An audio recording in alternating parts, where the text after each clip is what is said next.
আমাদের মধ্যে যে ঘনিষ্ঠতা ছিল তা ক্রমশ কমতে লাগলো। ঠিক তখনই আমার জীবনে আমার স্ত্রীর এক বান্ধবী এসে হাজির হয়, যে আমাকে খুব যত্ন করতে শুরু করলো। একদিন আমি আমার স্ত্রীর কাছে ঘনিষ্ঠ হতে চাইলাম, কিন্তু সে আমাকে দূরে সরিয়ে দিল। তখন আমি আমার স্ত্রীর বান্ধবীর কাছে করে গেলাম, কারণ আমার মধ্যে পুরুষত্বের জোয়ার তৎক্ষণে খুব প্রবল হয়ে উঠেছিল। এরপর রাতে আমি সেই বান্ধবীর সাথে সময় কাটালাম। হ্যালো বন্ধুরা, আজকের গল্পে আপনাদের সকলকে স্বাগত জানাই। এই গল্পে আমি এক পুরুষ চরিত্রের ভূমিকা অভিনয় আছি। আমার নাম শশান্ত এবং আমি বিবাহিত। আমার স্ত্রী কিছুদিন হলো চাকরিতে যোগ দিয়েছে, আর এরপর থেকে তার আচরণ সম্পূর্ণ বদলে গেছে। সে আমার সাথে খুব কম কথা বলতো, অফিস থেকে ফিরে এসে সবসময় ক্লান্ত থাকতো। সে এতটা ব্যস্ত হয়ে পড়েছিল যে আমার প্রতি তার একটু দয়াদু ভুলে যেতে শুরু করলো। ধীরে ধীরে আমার মন খারাপ হতে শুরু করলো। তখনই আমার স্ত্রীর বন্ধু আমার জীবনে আসে। একদিন সে আমাদের বাড়িতে আসে এবং প্রথম থেকে তাকে দেখে আমি মুগ্ধ হয়ে যাই। তারপর থেকে কখনো কখনো সে কাজের জন্য আমাদের বাড়িতে আসতো। মাসটা দেখতে দেখতে কেটে গেল। সেই দিন আমার স্ত্রী তার চাকরির 1 মাস পূর্ণ করলো এবং বন্ধুদের নিয়ে একটি পার্টি দিল।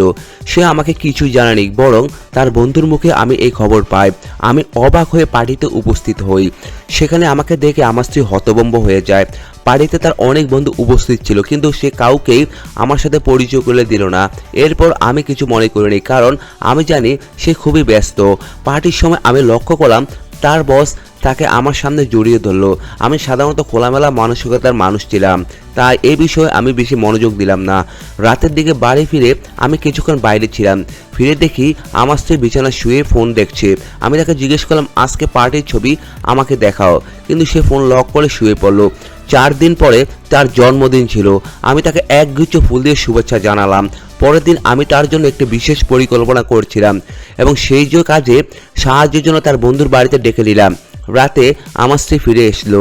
আমি তাকে বললাম, শোবার ঘরে আমি একটা সুন্দর পোশাক রেখেছি, সেটা পরে এসো, আমরা কেক কাটবো। কিন্তু সে বলল, দিনভর অনেকবার কেক কাটলাম, এখন আর কেক কাটতে ইচ্ছে করছে না। তারপর সে ঘুমিয়ে পড়লো। আমি খুবই হতাশ হয়ে ঘর থেকে বেরিয়ে গেলাম। আমার মুখে ভাব দেখে তার বন্ধু বুঝতে পারলো কিছু একটা হয়েছে। সে বলল, শশান্ত, তোমার মন খারাপ কেন? আজ আমাদের বাড়িতে বন্ধুত্ব উদযাপন করব। তারপর সে কেক নিয়ে কাটতে এলো। আমি তখনও কিছু বুঝতে পারিনি। কেক কাটার সময় সে আমার সাথে একটু মজা করছিল, তার মানে আমার মনের বল তার কাছে গিয়ে একটু বেশি কাছাকাছি টেনে নিলাম। রাতে অনেক হয়ে যাওয়ার কথা তাকে আমি বাড়ি পৌঁছে দিলাম। সে বলল, শশান্ত, আমি কিছু মনে করি না যে তোমার স্ত্রী তোমার জন্য সঠিক। তুমি কেন তার পিছনে সময় নষ্ট করছো? আমি তার কথায় কোনো প্রতিক্রিয়া দিলাম না, বরং বাড়ি ফিরে এলাম। বাড়িতে ফিরে দেখি আমার স্ত্রী পানি খেতে উঠেছে। আমি তার পিছনে পিছনে গেলাম এবং জন্মদিনের গিফট উপহার দিলাম। আমি তার জন্য একটি সোনার লকেট এবং চেইন কিনেছিলাম। আমি নিজে তার গলায় সেটা পরিয়ে দিলাম, কিন্তু সে নিচ থেকে দূরে সরিয়ে দিল। সে বলল, আমি খুব ক্লান্ত, পরে কখনো সময় দেব। আমার হতাশা বাড়তে লাগলো, কারণ সে আমাকে আমার অধিকার দিচ্ছিল না। আমি তার কাছে বললাম, কিছুদিনের জন্য ছুটি নাও, আমি নিজেও ছুটি নিচ্ছি, আমি তোমার সাথে সময় কাটাতে চাই। কিন্তু সে আমাকে বলল, আমি ছুটি নিতে পারবো না, অফিসে অনেক কাজ জমে আছে। দেখতে দেখতে 2 মাস কেটে গেল, আর সেই মাসের 1ম তারিখে ছিল আমার জন্মদিন। আমার আশা ছিল যে কিছু একটা বিশেষ পরিকল্পনা করবে, কিন্তু সকালে এতটার আগমন ঘটে। সে ফুলের তোড়া নিয়ে হাজির হয়। আমার স্ত্রী তখনও ঘুমাচ্ছিল। তার বন্ধু আগে আমাকে জন্মদিনের শুভেচ্ছা জানায়। আমি তাকে জিজ্ঞেস করলাম, একতা, তুমি কিভাবে জানলে যে আজ আমার জন্মদিন? নিশ্চয় তোমার বন্ধু জানিয়েছে। সেদিন তোমার জন্মদিন ছিল, কিন্তু সকাল থেকে সানোয়ার থেকে কেউ শুভেচ্ছা পায়নি। এদিকে দুপুর 3টায় একতা আমাকে ফোন করে তার বাসায় ডাকলো। আমি ভাবলাম নিশ্চয় সানোয়া আমার জন্য কোনো বিশেষ পরিকল্পনা করেছে এবং একতার মাধ্যমে আমাকে তার বাসা আমন্ত্রণ জানিয়েছে। ছুটি নিয়ে বাসায় ফিরে গেলাম। একতার বাসায় পৌঁছানোর পর দেখি সে সম্পূর্ণ প্রস্তুত হয়ে আমার সামনে দাঁড়িয়ে আছে। ছোট পোশাকে সে ছিল অপূর্ব সুন্দরী। আমার সামনে পৌঁছাতেই তার দিকে রজনীগন্ধার পাপড়ি ছিটানো হলো। আমি অবাক হয়ে খুব খুশি হলাম। বাসার ভিতরে ঢুকতে গেলাম। এসব সনোয়ারের কাজ নয়, বরং একতারই পরিকল্পনা। আমার জন্মদিনের জন্য এত কিছু আয়োজন করেছে এবং অনেক খরচও করেছে। সে তো তার কাছ থেকে ছুটিও নিয়েছিল আমার জন্য। একতা আমার জন্য নিজ হাতে খাবার তৈরি করেছিল। আমি তার কথায় কষ্ট বৃথা যেতে দেয়নি। আমি হাসি মুখে তার সঙ্গে জন্মদিন উদযাপন করলাম। উদযাপন শেষে আমি বললাম, এখন আমাকে বাসায় ফিরতে হবে। আমাকে বাসায় ফেরার প্রস্তুতি নিচ্ছিলাম, ঠিক তখনই সানোয়ারা আসলো। সে জানালো আজ বাসায় ফিরতে পারবে না, অফিসে অনেক কাজ আছে এবং রাত তার বান্ধবী বাসায় সময় কাটাবে। এর মানে সানায়া আমার জন্মদিনটাই ভুলে গেছে। আমি রাগে ফেটে পড়লাম। আমার মনের অবস্থা দেখে একতা আমাকে শোবার ঘরে নিয়ে গেল। সে আমার হাত ধরল এবং বলল, শশাঙ্ক, সনার প্রতি তোমার এত মনোযোগ কেন? ও তো কাজে ব্যস্ত, আর ও তো তোমার বন্ধু, তোমার জন্মদিনে স্পেশাল করে তুলেছে, তাহলে এত রাগ কিসের? একতার স্পর্শে আমার মনের ভিতর চিন্তা উদয় হতে লাগলো।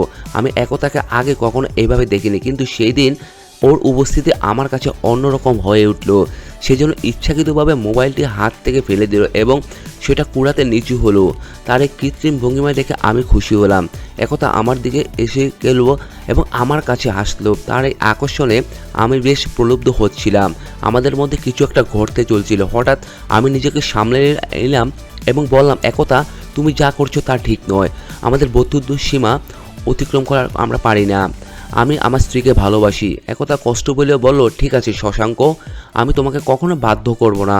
যখন ইচ্ছা করবে তখন আমার সঙ্গে এসে কথা বলতে পারো। একতার এই কথা শুনে বুঝতে পারলাম সে আসলে কি বলতে চাচ্ছে। পরের দিন সানায়া বাড়িতে ফিরে এলো, কিন্তু আমাকে জন্মদিনের শুভেচ্ছা জানায়নি। আমি নিজে তাকে মনে করিয়ে দিলাম।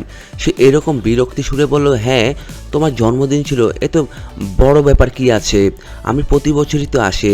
আমি সানায়াকে শান্ত করার জন্য তার কাছে গিয়ে কিছুটা সময় কাটানোর চেষ্টা করলাম, কিন্তু সে আমাকে হাত জড়িয়ে দূরে ছড়িয়ে দিল এবং তার আচরণে আমার মনে খুব একটা ভিন্ন কিছু উদয় হতে শুরু করলো। অবশেষে আমি একতার কাছে পৌঁছে গেলাম। তাকে ফোন না করে রাতে 10টার দিকে বাসায় পৌঁছলাম। একতা তখন নৈশ বস্ত্র পরেছিল এবং তাতে অসাধারণ লাগছিল। সে আমাকে বিব্রত ঘোরার দেখে নিজেকে একটা শাল নিয়ে ঢেকে নিল। আমি বাড়িতে একা থাকি, তাই নিজের মতো করে পোশাক পরি। হঠাৎ তোমার আগমনে বদলানোর সময় পাইনি, একতা বলল। তার এই সাদাসিধা আচরণ আমাকে প্রলুব্ধ করলো। তার কাছে গিয়ে বললাম, একতা, শাল পরার দরকার নেই, আমি তো তোমার পর নয়, আমি তো তোমার সেরা বন্ধু। আমার কথা শুনে একতা লজ্জায় মুচকি হাসলো। আমি তার আরও কাছাকাছি গেলাম। সে আমার কাছে আসতে দ্বিধা করছিল না। পরদিন একতা আমাকে তার অফিসে তৎক্ষণাৎ আসতে বলল। আমি প্রথমবার তাকে অফিসে ডেকেছিলাম, যেখানে সানায়া কখনোই আমাকে ডাকার সাহস করেনি। একতা বলল, শশাঙ্ক, এটা খুবই জরুরি, তোমাকে আসতেই হবে, কিন্তু এটা আমার জন্য নয়, সানায়ার জন্য।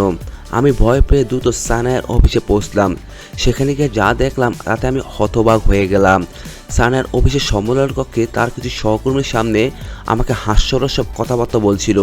সানায়া বলছিল, আমার স্বামী আমার পায়ের জুতা মাত্র, তার সামনে কোনো মূল্য নেই আমার, কারণ সে আমার চেয়ে কম আয় করে। আমি তখন চুপ থাকতে পারলাম না। বললাম, সানায়া, আমাদের বিয়ের সময় তুমি 10ম শ্রেণীও পাশ করোনি। আমার 30,000 টাকা স্যালারি থেকে তোমার মাস্টার্স ডিগ্রি বহন করেছি। এইভাবে তুমি আজকে চাকরিটা পেয়েছো। তুমি আমাকে এত ছোট করে দেখো, আর সেই জন্য হয়তো তোমার আমার কাছ থেকে দূরে থাকার এই আচরণ। ঠিক আছে, আজ থেকে তুমি আমার কাছ থেকে মুক্ত। তোমার আমার মতো একজনের থাকবার কোনোই দরকার নেই। আজ আমি তোমাকে সম্পর্ক থেকে চির মুক্তি দিয়ে দিচ্ছি। কিছুদিন ধরে আমি তোমাকে একটা সুখবর দিতে চেয়েছিলাম, কিন্তু এখন মনে হয় না তা বলা উচিত। সানার বিস্মিত মুখের দিকে তাকিয়ে বললাম, শুনে রাখো, 1 মাস আগে আমার পদোন্নতি হয়েছে, কিন্তু আজ সেটা আমার জীবনে সবচেয়ে গুরুত্ব আর নেই। আমার পদোন্নতি নিয়ে জানার পর সানা একেবারে স্তম্ভিত হয়ে গেল। আমার পদ এখন ম্যানেজার পদে এবং আমার বেতন 30,000 টাকা বেড়ে এখন 1 লক্ষ টাকা হয়েছে, অর্থাৎ পুরো 7,000 টাকা বেড়েছে। শুধু তাই নয়, কোম্পানি আমাকে থাকার জন্য একটি বিলাসবহুল ফ্ল্যাটও দিয়েছে। কিন্তু দুর্ভাগ্যবশত সানায়া, এই সব কিছু অধিকারী তুমি নও। এখন তো একতা সব কিছুর মালিক হবে। এই খবর শুনে সানায়া আমার পায়ে এসে ক্ষমা চাইতে লাগলো। সে বলল, শশান্ত, আমি তোমার স্ত্রী, তাই তোমার সমস্ত অধিকার ওর পর আমারই থাকবে। একতা আমাদের মাঝে কেন আসবে? সানায়া বারবারই টাকার পিছনে ছুটছে, কিন্তু একতা ছিল মানুষের মূল্য বোঝার পক্ষ। আমি তখন সানায়াকে বললাম, তুমি তোমার কাজ এবং টাকার মধ্যে ডুবে থাকো। একতা তার ভালোবাসার প্রস্তাব দিয়ে আগে দিয়েছিল। একতা সানায়ার আসল রূপ দেখেই বেলে ফেলেছিল, তাই সবসময় আমাকে সানায়ার থেকে দূরে থাকতে বলতো। সানায়ার মতো কিছু মহিলা যখন টাকা কামাতে শুরু করে তখন তাদের স্বামীকে অবহেলা করতে শুরু করে। এমন মহিলাদের সময় মতো সঠিক শিক্ষা দেওয়া উচিত। কিছুদিনের মধ্যে আমি সানায়াকে তালাক দিলাম এবং একতাকে বিয়ে করলাম। বিয়ের পর একতা তার চাকরি ছেড়ে দিল। তার মধ্যে একজন স্বামী আমার কাছে সবথেকে বেশি প্রিয়। যদি আমরা তাকে পর্যাপ্ত সময় না দিতে পারি বা তবে চাকরি বা টাকা কামানোর কোনো কাজেই আসবে না। একথা ছিল সত্যিকারের ভালোবাসার একটি উদাহরণ। আমি যতটা ভালোবেসে করেছিলাম তার চেয়ে বেশি ভালোবাসা এবং সম্মান একতার থেকে পেয়েছি। তাই বন্ধুরা বলবো, কোনো নারী যেন তার স্বামীকে টাকার জন্য তুলনা না করে। একবার যদি কোনো পুরুষের আত্মসম্মান ভেঙে যায় তবে সে আর কোনোভাবে কোমল থাকতে পারে না। তোমাদের যদি ভিডিওটি ভালো লেগে থাকে তবে চ্যানেলটি সাবস্ক্রাইব করতে ভুলবে না। সকলকে ধন্যবাদ।